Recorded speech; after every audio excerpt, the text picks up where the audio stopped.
कार्यक्रम के पुण्यार्जक हैं गुप्तदान बड़ौद, बागपत, उत्तर प्रदेश। गुप्तदान अहमदाबाद, गुजरात। श्री हेमंत कीर्ति जैन, प्रवर हेमंत जैन, नागपुर, महाराष्ट्र।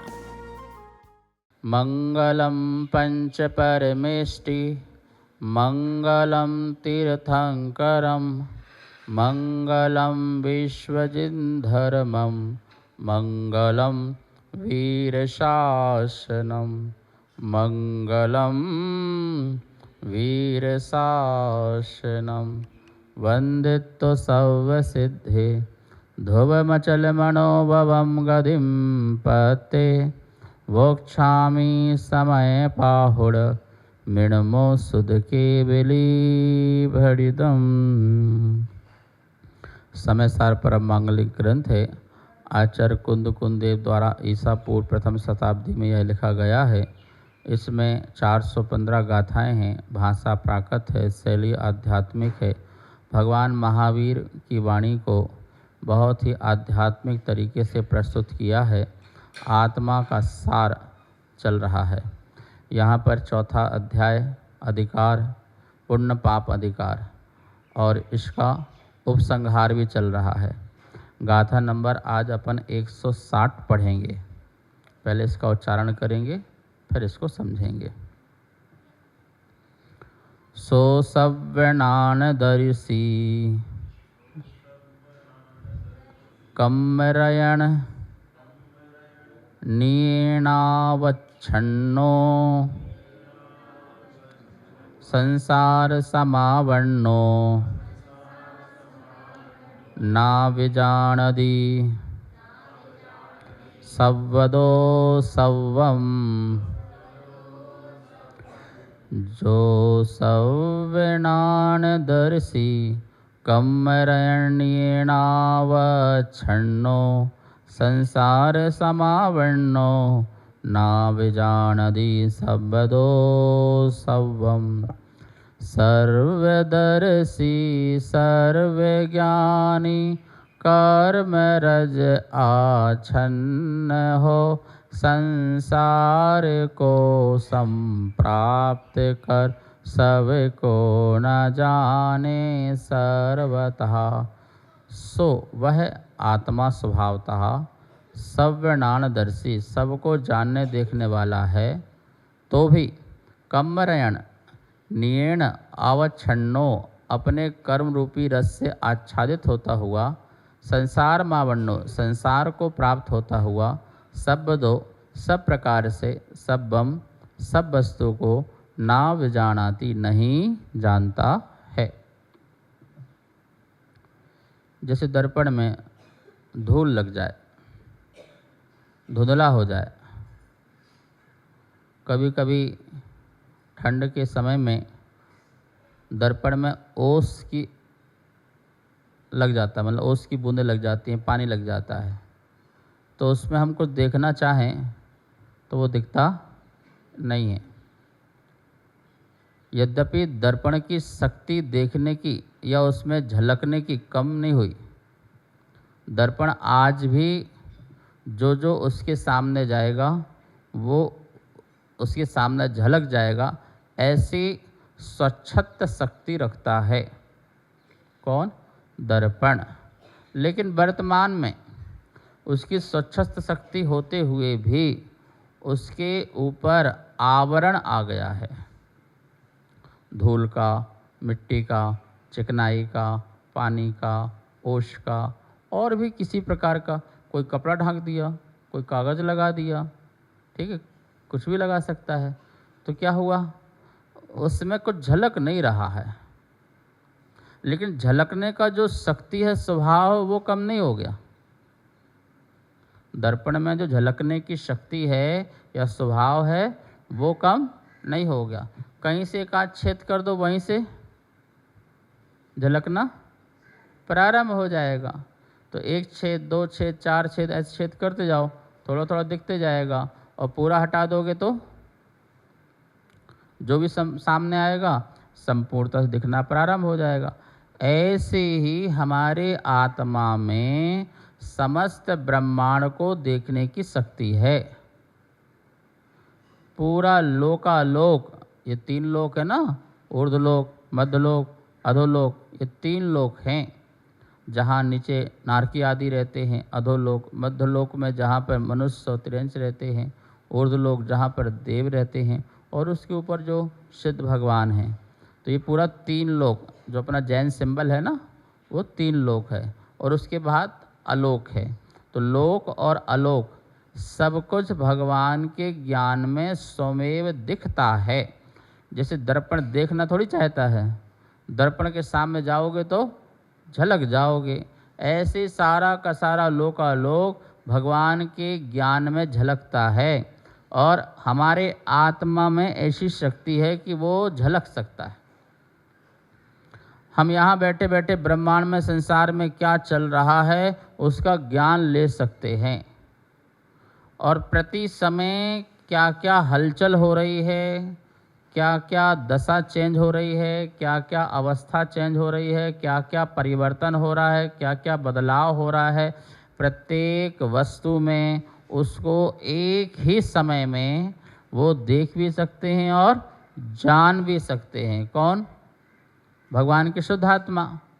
तो हमारी आत्मा नहीं जान सकती, बोले जान सकती है। लेकिन जैसे जैसे वर्तमान में उस दर्पण में अभी आवरण था, इसलिए वो शक्ति होते हुए भी देख या उसमें झलक नहीं सकता है। ऐसे ही मुझ में भी ज्ञान स्वभाव होते हुए भी और संपूर्ण ज्ञान की शक्ति होते हुए भी, अभी दर्शन की शक्ति पूर्ण होते हुए भी पर प्रकट नहीं हुई।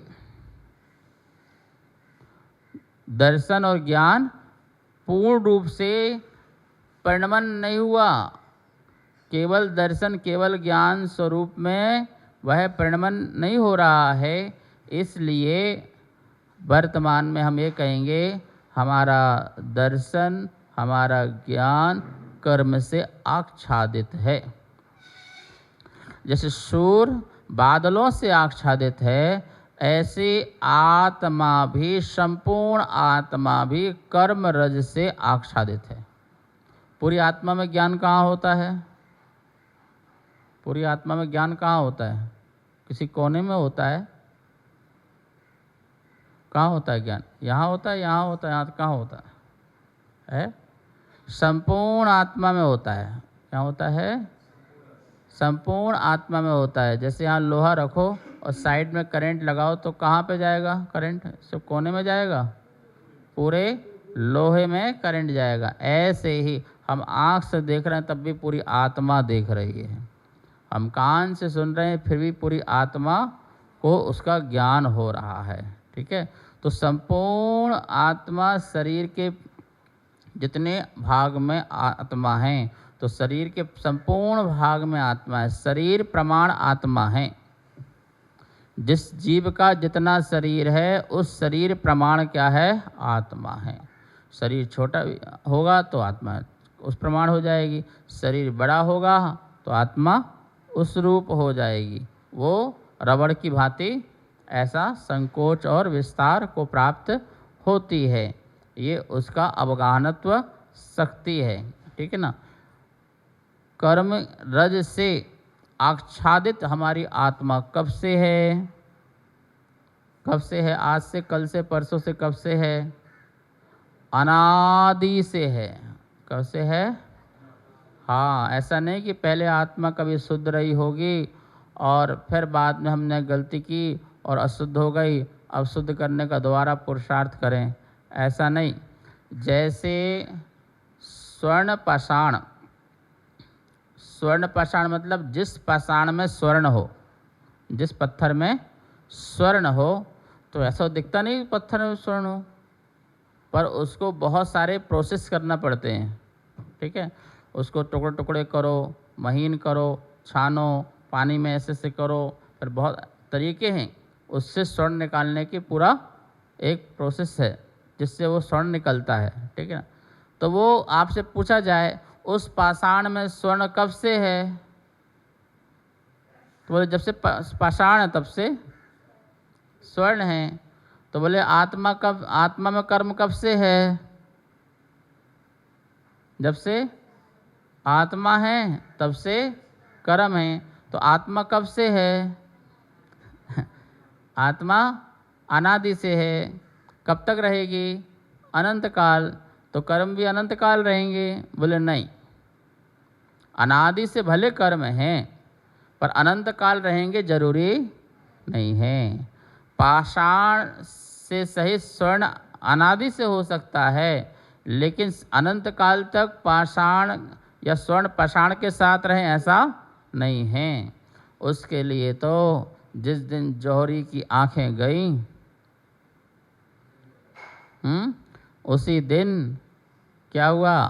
पाषाण को अलग और स्वर्ण को अलग। ऐसे ही जिस दिन आत्मा की जौहरी की आंखें अपने पर गईं तो उस दिन आत्मा अलग और कर्म अलग।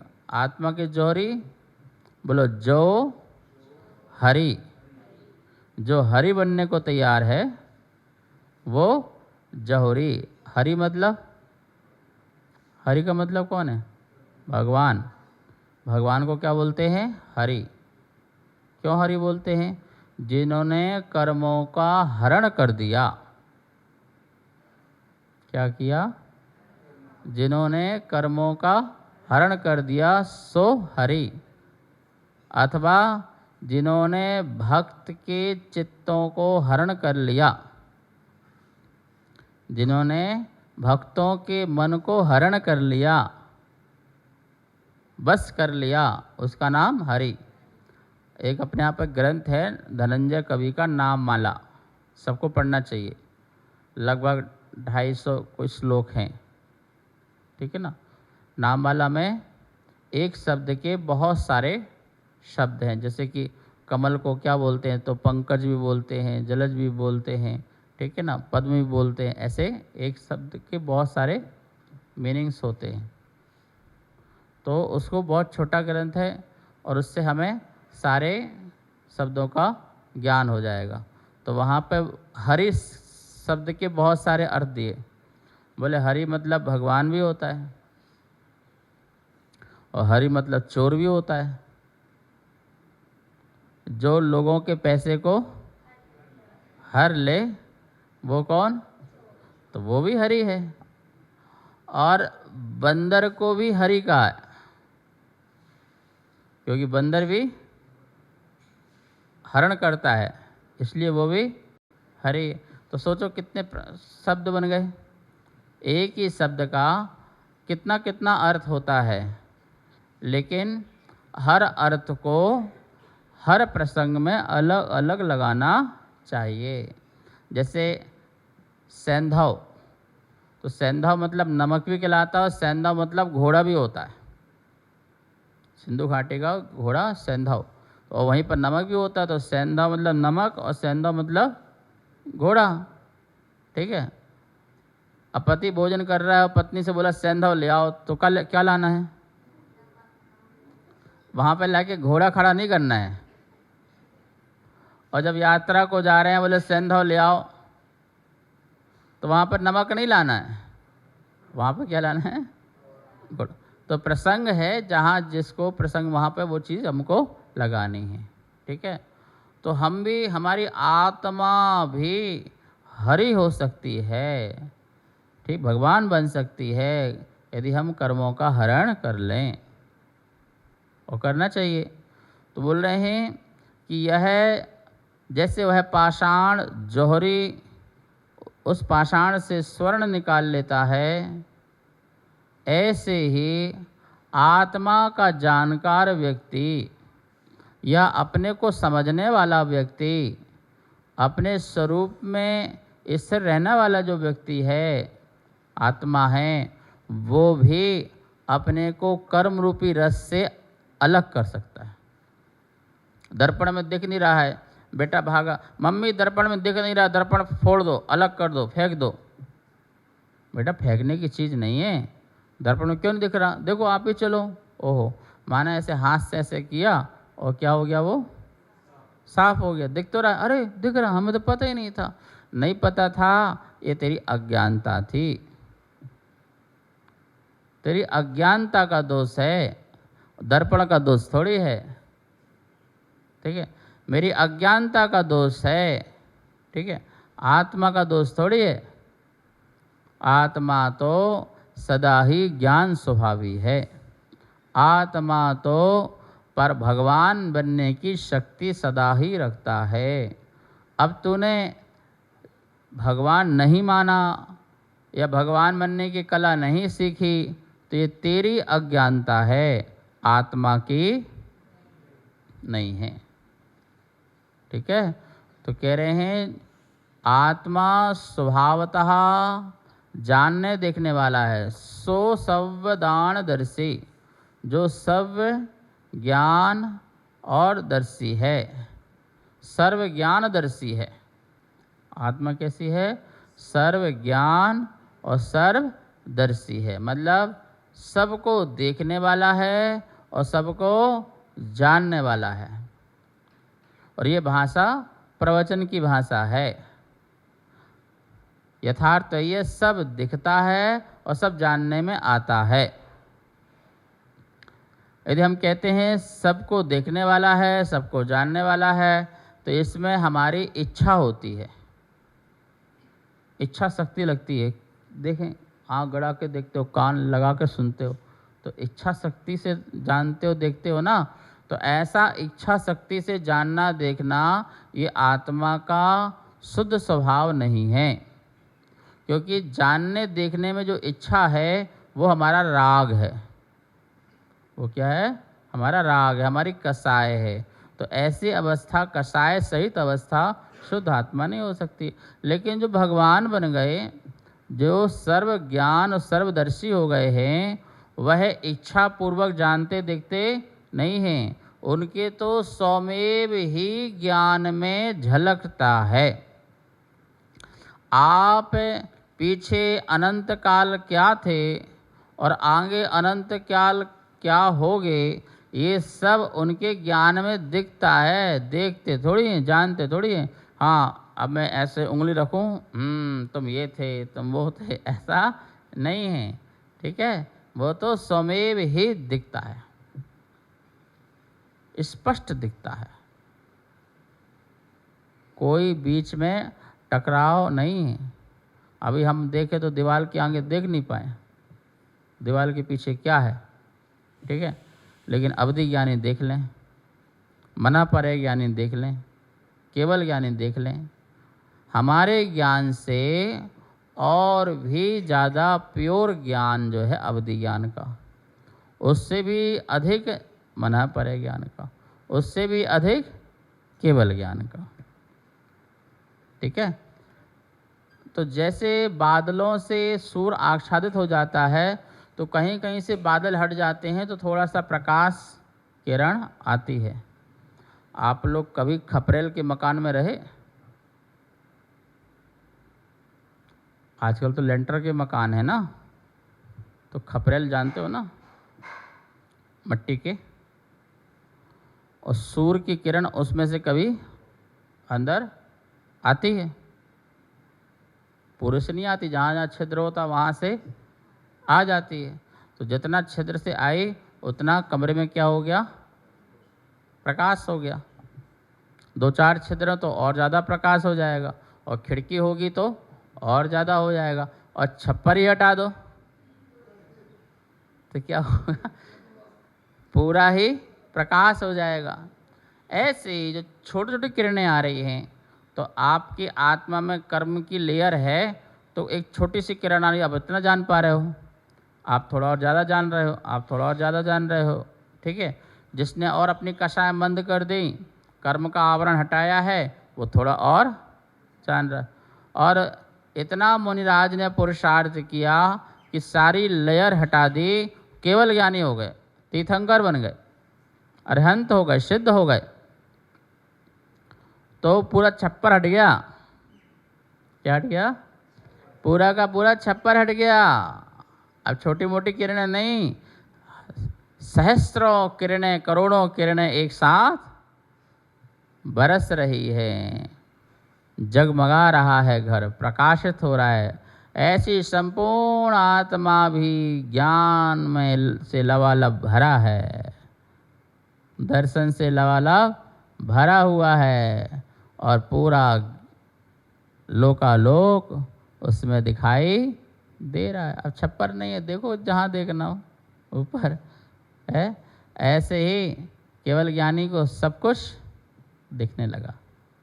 सुनो ध्यान से, क्या कहना चाह रहे हैं यहाँ पर कि अपने कर्म रूपी रस से आच्छादित होता हुआ, संसार को प्राप्त होता हुआ, सब प्रकार से सब वस्तु को ना जाना दी, नहीं जानता है, नहीं देखता है। यह जीव अपनी अज्ञानता और अपनी कसाय और अपने मिथ्याद आदि के कारण कर्म का आवरण करता है। कर्म की रज, रज जानते हो, रज मतलब धूल, तेरे चरणों की रज बोलते हो, तो वो रोज रज, तो वो रज जो है वो कर्म है, और वो कर्म की रज हमारी आत्मा में लगी हुई है। और बोले इसके कारण वह संसार को प्राप्त होता हुआ, संसार को प्राप्त मतलब 84 लाख योनि में भ्रमण करता हुआ, चतुर्गति में घूमता भ्रमण करता हुआ, मनुष्य गति, देव गति, नरक गति, त्रियंच गति, नरक गति, ऐसे 4 गतियों में जन्म मरण करता हुआ वह सभी वस्तुओं को नहीं जान पाता है।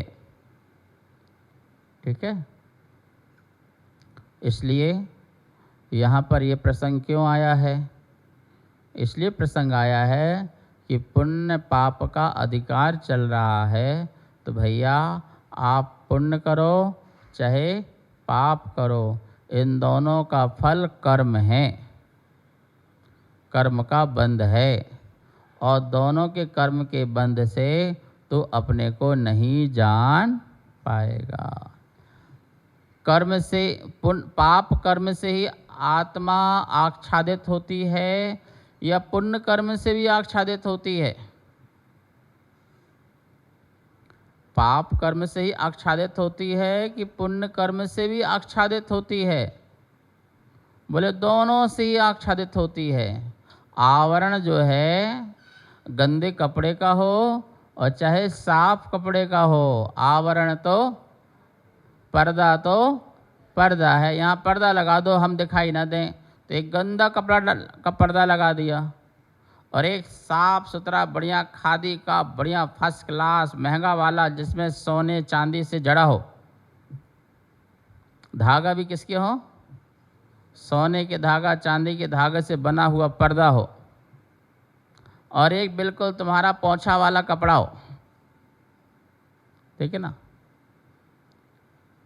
भाई साहब, ये बाहर गंदगी पड़ी है, अच्छा इसको ढांकना है, हमें दिखना नहीं चाहिए, ठीक है ढांक देते हैं। तो एक सोने के कपड़े से ढांकते हैं और एक गंदे कपड़े ढांकते हैं, तो ढांकना तो दोनों का हुआ, ठीक है, दिख दोनों से नहीं रहा है, दोनों ने ही आवरण किया है, ठीक है ना, पर दिखने में अच्छा कौन लग रहा है? अच्छा पर्दा बढ़िया लगा दिया, ठीक है ना, और एक बेकार पर्दा है, पर अच्छा बुरा तो लग रहा है ना, हाँ लग रहा है, लेकिन आवरण तो हो ही गया ना भैया। ऐसे ही हम पाप कर्म करें तब भी हमारे आत्मा में कर्म की लेयर चढ़ती है, आवरण चढ़ता है। हम पुण्य कर्म करें तब भी हमारी आत्मा में लेयर चढ़ती है, और जिसके उदय के कारण, जब बंद हो गया तो उदय भी होगा, और जिसके उदय के कारण ये संसार को प्राप्त होता हुआ सबको या अपने को नहीं जान पाता है। ये गाथा कहना चाह रही है, क्योंकि वो संसार को ही प्राप्त होगा। पाप का जब उदय आएगा तो उसे गतियाँ अच्छी नहीं मिलेंगी, आयु अच्छी नहीं मिलेगा, नाम, आयु, गोत्र, वेदनी, ये चारों चीज़ उसे अशुभ मिलेंगी। आयु भी अशुभ, उसको वेदन भी अशुभ होगा, गोत्र भी अशुभ मिलेगा, नाम का मतलब शरीर की बनावट आदि भी उसकी अशुभ होगी, और पुण्य का जब उदय आएगा तो शुभ आयु, शुभ नाम, शुभ गोत्र और शुभ ये अंतराय, वेदन, ये सब क्या होगा? अच्छा ही अच्छा होगा। ठीक है, तो शुभ से अच्छा मिल गया, अशुभ से बुरा मिल गया। लेकिन मिला क्या? अरे एक से अमृत फल मिला और एक से जहर का फल मिला। ठीक है ना, पर एक कड़वा है और एक मीठा है, इतना ही अंतर है, लेकिन फल तो भोगा ही है। एक ने बुरा भोगा और एक ने अच्छा भोगा। ठीक है, लेकिन दोनों ने ही दोनों फलों को अलग कर दिया, ऐसा तो कोई नहीं मिला ना। भैया हमें कड़वा फल मिला, हमारे पाप कर्म का उदय था, यहाँ रख दो। हमको पुण्य कर्म किया था, पुण्य के उदय से हमको मीठा फल मिला, इसको भी यहाँ रख दो। हमें दोनों नहीं भोगना, हमको दोनों ही नहीं चाहिए। मिलेंगे ज़रूर, मिलेंगे ज़रूर, पर हमको दोनों ही नहीं भोगना। हमें ये जहर भी नहीं चाहिए और ये अमृत भी नहीं चाहिए। ठीक है, जहर से भी मर जाएंगे, अमृत से थोड़ा और जिंदा रहेंगे। न हमें मरना है न हमें जिंदा रहना है, हमें तो शाश्वत रहना है। क्योंकि ये जन्म मरण ये पुण्य पाप का खेल है, ये जन्म मरण कर्म का खेल है, ये जन्म मरण शरीर का है। शरीर मिल गया जन्म, शरीर छूट गया मरण। प्राणों का मिलना जन्म है, प्राणों का वियोग हो जाना मरण है। पर मैं तो चेतन प्राणों से जीने वाला हूँ, और वो चेतन प्राण जानना और देखना वो मेरे चेतन प्राण हैं, थे, हैं और रहेंगे। वो कभी भी चेतन प्राण मेरे से जुदा नहीं हैं। मैंने अपने चेतन प्राणों की कीमत नहीं करी, और जो ये अचेतन प्राण थे, जो अचेतन प्राण थे, आयु, श्वासोच्छ्वास, बल, ये सब क्या है? मेरे इंद्रियां, ये अचेतन प्राण हैं। 5 इंद्रिय, 3 बल, आयु और श्वासोच्छ्वास, ये मेरे अचेतन प्राण हैं, ये पौद्गलिक हैं। और मैंने इसको संभालने के लिए सारा जीवन लगाया। बोले ये अचेतन प्राण तो वैसे ही छूटना है, लेकिन जो चेतन प्राण है, जो शाश्वत है, उसमें ध्यान दो, जिससे कर्मरज दूर हो, कर्म दूर हो और आत्मा शुद्ध हो। इस कार्यक्रम के पुण्यार्चक हैं गुप्तदान बड़ौत, बागपत, उत्तर प्रदेश। गुप्तदान अहमदाबाद, गुजरात। श्री हेमंत कीर्ति जैन, प्रवर हेमंत जैन, नागपुर, महाराष्ट्र।